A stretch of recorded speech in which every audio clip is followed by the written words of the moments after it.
تازہ ترین ویڈیوز کے لیے چینل کو سبسکرائب کر کے بیل آئیکن اور آل نوٹیفیکیشن پر کلک کریں تاکہ آپ کو ملے ہر اپڈیٹ سب سے پہلے۔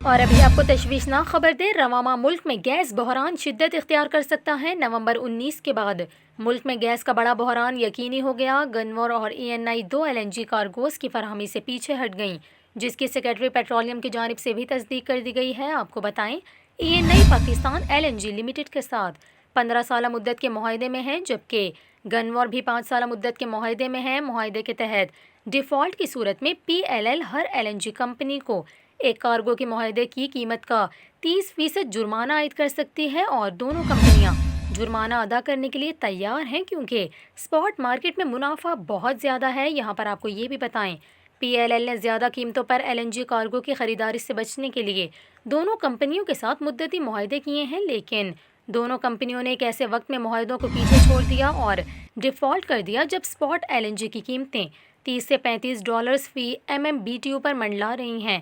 دوسری جانب دونوں گیس ڈسٹریبیوشن کمپنیوں کے اعلیٰ ذرائع نے بتایا کہ نئی صورتحال کا جائزہ لینے کے لیے پیٹرولیم ڈویژن میں آج اعلیٰ سطح کا اجلاس ہوگا، اور اطالوی حکومت سے اس کا کردار ادا کرنے کے لیے جنگی بنیادوں پر رابطہ کرنے کا فیصلہ کیا جا سکتا ہے۔